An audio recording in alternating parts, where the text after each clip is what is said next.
Hi everybody, thank you for clicking on this video. This is my first official video that I'm uploading to this channel, so please excuse how bland it may appear. I have to figure some things out, so give me some time. But I actually wanted to start uploading my TTC journey, and for those who don't know what TTC means, it stands for trying to conceive. So just the whole conception process, trying to have babies.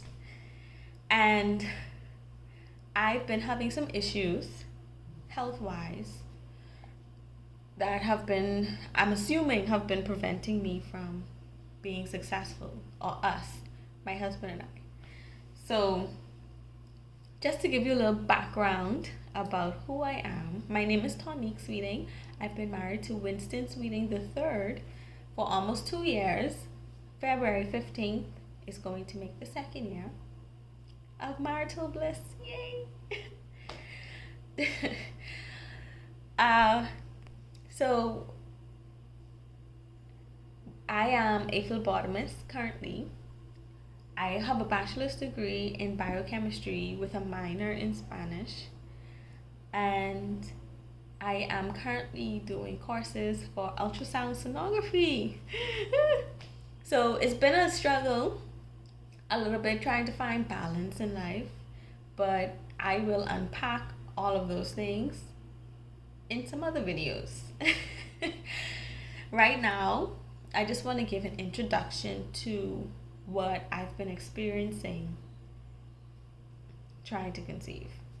So, for months, well, since my husband and I got married, I have been like searching videos of women with their positive pregnancy test results and ovulation journeys, all that stuff.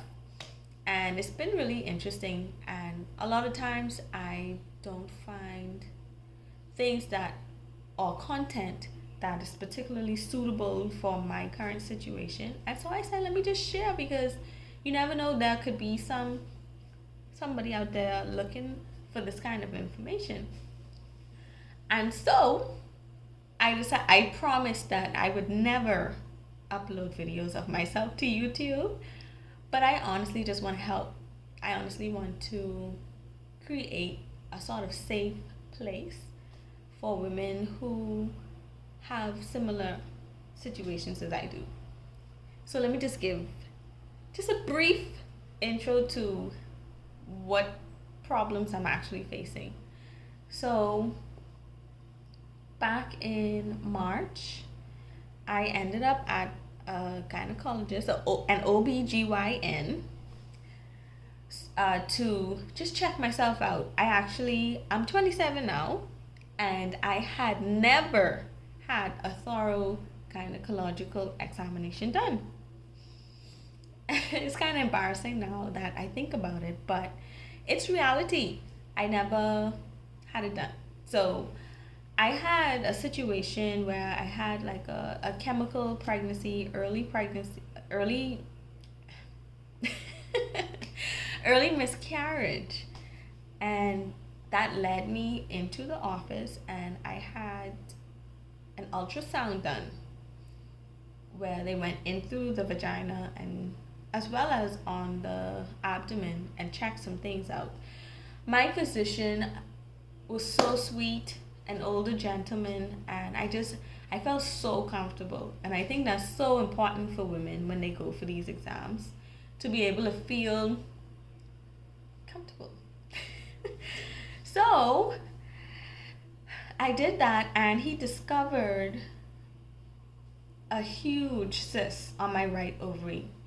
And I'm so thankful that it is a cyst and nothing else, because I have family history of ovarian cancer, whereas I had two aunts who passed away with ovarian cancer. So I was very thankful that it was huge, but it's a cyst. So I was asked to get blood work done. It was a whole list of a lot of different things that the doctor wanted me to check out. And I just decided to do one of those tests. And it is called the Cancer Antigen 125, which is the CA 125. And the values were elevated on that, and that made me a little scared. At the same time, I felt very peaceful. You know, I felt like I was gonna be okay, and that is what it is. That's reality. I'm going to be okay. And I realized that I was going to be in for a ride when it came to trying to conceive. And so for months after that, from March until last month, September, I was just on this roller coaster of, oh, am I pregnant? No, I'm not. Oh, I may be pregnant. No, I'm not. And I've been taking so many pregnancy tests. It became crazy, okay? And that's not to bash anybody who takes a lot of pregnancy tests. In my case, it wasn't a logical thing to do because of the situation that I was facing. My doctor told me that I could take birth control to try to shrink the cyst. And I tried that for like 2 weeks and I hated it. I've never taken birth control in my life. So that was just, it made me feel really sick. And so I stopped taking the birth control pills and I tried to do something natural, and I got this drink called Draco drink. If I can insert pictures, I'll try to, but I may not be at that level yet when it comes to video editing. So yeah, I'll try. But I got this Draco drink and I started taking it and I felt changes. Like my periods were less painful, which was shocking to me. I mean, because over the years, I think when I hit 22, my periods became extremely, almost intolerable, honestly. But a few weeks after taking this Draco drink, I didn't even notice my period was on. I said, okay, I could be getting somewhere. This could be shrinking the cyst. And I don't know if the cyst shrunk or not. I have to have a follow-up appointment to get another ultrasound done to see the progress of things. But here I am right now. I actually started tracking my ovulation last month. For the first time in my life, I went and I purchased this kit from Amazon, and it had 20 pregnancy tests and 60 ovulation test strips. These are the little strips, but I guess they call cheapies. I see them calling it cheapies online on videos and stuff like that. Nothing is really cheap in the Bahamas. But aside from maybe the quality of things, but I ordered on Amazon. I felt like the price was really good. It was around $13.99, and then in the Bahamas we have to pay for shipping to bring things in, third-party shipping. So I ended up spending, I guess, like $21 or more. It was under 30 though. So I've been using those ever since, and I realized that I didn't ovulate. Although my Flow app, I use a Flow app. My Flow app had my ovulation around like cycle day 14, because I put that in there because I didn't know. I just was going off of my cycle days and whatever. Okay, it takes 28 days to get to my period. Like, when you don't know, you tend to just put whatever you think. So in the settings, in the options where they had the luteal phase and all that stuff, I put 14 days. And that is completely wrong, because when I checked my ovulation with the ovulation test strips, the brand is Mom Med, by the way, I didn't get a peak until about cycle day 22. So that's far off from the cycle day 14 when I thought I was ovulating. So that was a little bit disheartening to me, because as I gained more knowledge about trying to conceive and all those things, I realized that my luteal phase, which is the time from ovulation to the start of one's period, is shorter than the normal 14 days. And I guess maybe okay, I'm not going to take any guesses, but normally is around 14 days. It could be less. I don't know. And I do know though, for implantation to occur, you need about 7 to 12 days after ovulation. So to make this understandable, if my ovulation occurs on cycle day 22 and then my period begins on cycle day 28, that's like 6 days. Implantation, like I said, normally takes around 7 to 12 days. That could be test book, because you have some women who may implant on day 6, cycle day 6. Like I said, every situation or every woman's body is unique. That's reality. So if my luteal phase is only 6 days long,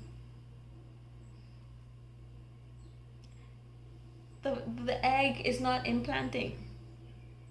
And I came to that realization, and it was so disheartening. I got so frustrated, because I look around, and I mean, women out here, they just have kids just like this. Boom. 1, 2, 3. Oh, I'm on my 4th kid. And I'm out here struggling to have the first one.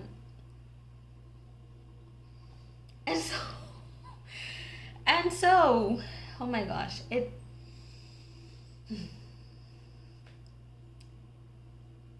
I feel for other women out there who are struggling, okay? I honestly feel. And so that took me, because I love science, like I said, I have a bachelor's degree in biochemistry. I love experimenting. I love researching. I love understanding the why.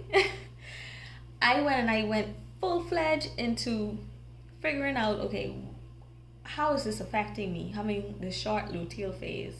It has not been medically, the doctor hasn't confirmed it, but based on the ovulation testing, that's how it looks.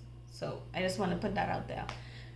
And so I started looking into progesterone and how maybe I don't have sufficient, I'm not producing enough, or I don't consume the foods that have it, and this could be affecting my mood, and maybe that's why I feel depression. And I went all out.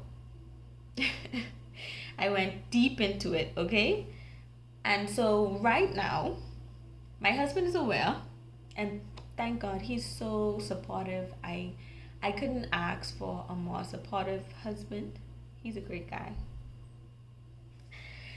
He is aware, and he's on board with trying natural remedies. And so that is the step that we're going to take. And I will upload more videos just actually outlining my my OPK line progression.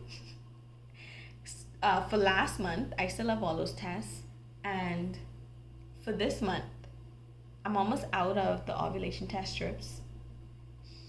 So sad, because one test strip in the Bahamas, I think, is around $3, just one.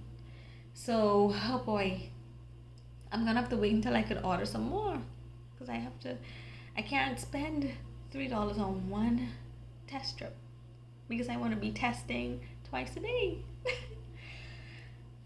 But thank you guys so much for joining me on this first conversation. I hope I wasn't all over the place. I'm trying to keep organized with my thoughts. But I hope that this is something that you're interested in. I really hope that it can be helpful as I go through these things. And I'm going to go more in depth, like I said, in the other videos. So thank you so much. Have a great day.